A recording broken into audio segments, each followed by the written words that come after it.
Hello everyone, so welcome back to my YouTube channel. तो आज हम बहुत ज़्यादा सीरियस टॉपिक पे बात करेंगे, जो कि है प्रेगनेंसी में की गई ऐसी 7 गलतियां जिसके कारण बच्चे का विकास वहीं रुक जाता है, बच्चे को बहुत ज़्यादा कठिनाइयों का सामना करना पड़ता है।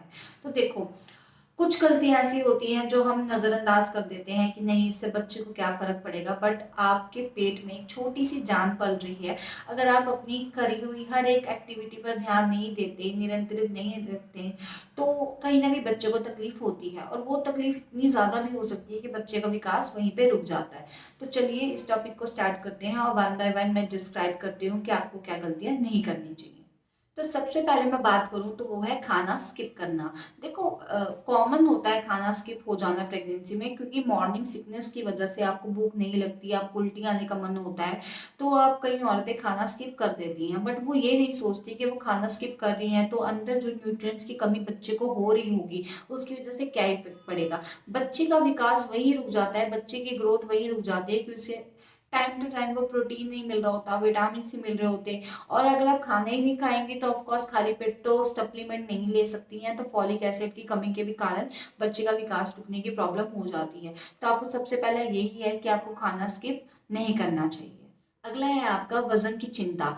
तो कई फिटनेस फ्रीक होते हैं, अच्छा भी आपका फिटनेस फ्रीक होना, बट जब आपके पेट में एक छोटा सा बच्चा पल रहा है, उस टाइम आपको अपनी फिटनेस को साइड में रखकर बच्चे के बारे में सोचना चाहिए। तो देखो, आपकी बॉडी में बहुत सारे हार्मोन चेंजेस हो रहे होंगे, जिसकी वजह से आपके वेट भी गेन होगा। साथ साथ में आपके अंदर एक छोटा सा बेबी है जिसकी ग्रोथ अभी स्टार्ट ही हुई है होना, तो धीरे धीरे करके आपका 1 वीक में ½ किलो तक वजन बढ़ता हुआ आपको नजर आता है। तो ये बहुत ज्यादा कॉमन होता है, बट कई महिलाएं क्या होती है, इस बात को लेकर चिंता कर लेती हैं, जिसकी वजह से स्ट्रेस हो जाता है बहुत ज्यादा, और स्ट्रेस के कारण बच्चे का जो ग्रोथ है वो वहीं पे रुक जाती है। क्योंकि कहा जाता है कि स्ट्रेस ही ऐसी चीज है जिसको सिर्फ एक चीज के कारण आपको 100 तरह की बीमारियां लग सकती है। तो प्रेगनेंसी में स्ट्रेस आपको ही नहीं, आपके बच्चे को भी बहुत ज्यादा हार्म करता है। तो आपको स्ट्रेस नहीं लेना चाहिए, आप मेडिटेशन करें, योगा करें, और वजन की चिंता बिल्कुल ना करें, क्योंकि जैसे ही आपका बेबी डिलीवर होगा आपका वजन उसी फॉर्म में दोबारा आ जाएगा। थोड़ी सी एक्सरसाइज, थोड़ा सा अपना लाइफस्टाइल चेंज करने पे आप वैसे ही मेंटेन हो जाओगे।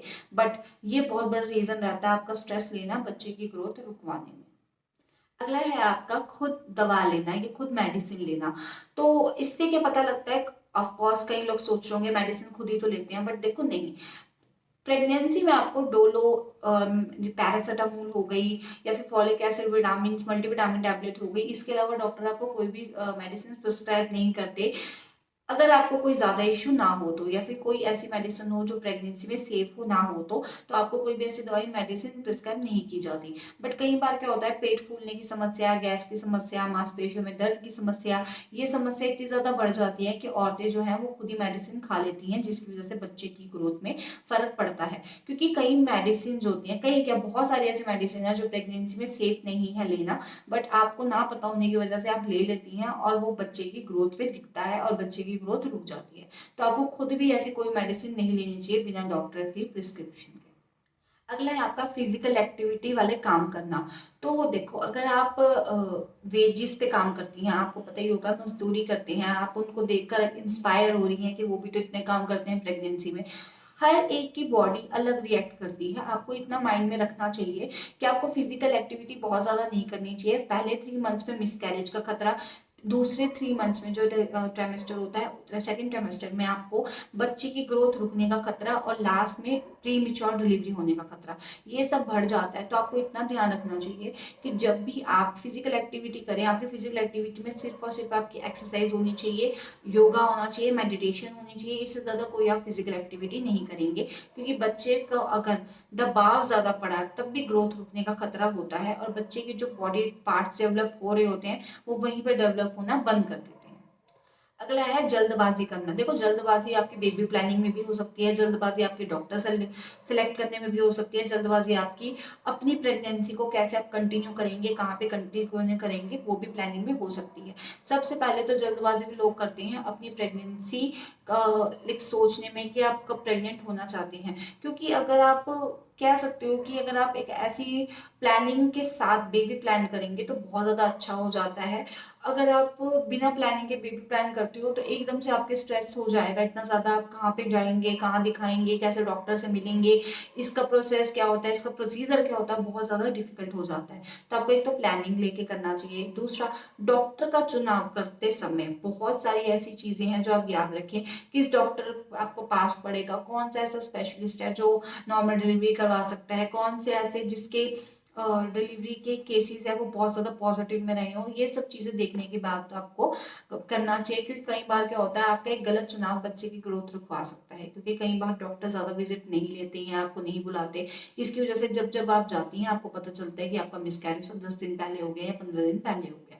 तो ये चीज़ आपको ध्यान में रखनी चाहिए जब भी आप प्रेग्नेंट हो गई हैं, जब भी आप कंसीव करने का सोच रही हैं, या जब भी आप डॉक्टर का चुनाव कर रही हैं। तो अब मैं बात करूंगी सिक्स्थ की। तो देखो, सिक्स्थ और सेवन्थ इंटर रिलेटेड है, बट मैं आपको अलग अलग बताऊंगी। सिक्स्थ है आपका शराब, सिगरेट, ये सब चीज़ों का सेवन ना करना। वैसे तो आप जानते ही होंगे कि अगर आप ये चीज़ बिना प्रेग्नेंट हुए भी कंज्यूम करते हैं तो आपके लिए कितना नुकसानदेह होती है। बट अगर आप प्रेगनेंसी में कंज्यूम करते हो तो देखो, ये सबसे ज़्यादा, अगर आप खुद से दवाई भी ले लोगे तब भी 2% चांस है कि बच्चे की ग्रोथ से बच जाओ, रुकने से बच जाओ। इसमें तो आप बच ही नहीं सकते, क्योंकि ये बहुत ज़्यादा अवॉइड करने वाली चीज़ें होती हैं।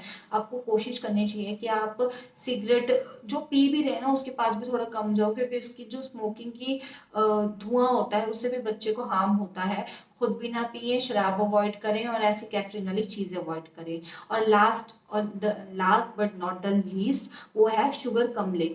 चीनी से आपको जो डायबिटीज़ है वो हो सकती है ज़्यादा कंज्यूम करने से, या बच्चे की अगर आपको डायबिटीज़ प्रेगनेंसी में हो गई तो बच्चे की ग्रोथ रुकने का खतरा बहुत ज़्यादा होता है। सबसे ज़्यादा चीनी से ही आपका वजन बढ़ता है। तो अगर आपको वजन बढ़ने की प्रॉब्लम है वो भी आपके शुगर इनटेक के कारण होगी, तो आपको चीनी कम लेनी चाहिए। अपने वजन ना बढ़ने के चक्कर में, अपने बेबी का वेट मेंटेन करने के चक्कर में, अपने बेबी को स्टार्टिंग से डायबिटीज़ ना हो, अगर बॉर्न भी हो जाए और बच्चे की ग्रोथ ना रुके, उस चक्कर में भी चीनी आपको बंद कर देनी चाहिए। तो ये तो थे 7 चीज़ें जिसको करने से बहुत सारी वुमेन्स इसमें से करती होंगी कुछ ना कुछ, हमें पता है, हमें नहीं पता होता, उस टाइम पे हम कर देते हैं। बट अगर आप अवॉइड करोगे तो बच्चे की ग्रोथ नहीं रुकेगी और एक हेल्थी वेल्थी बेबी जो है वो आप लाइक बॉर्न कर पाओगे।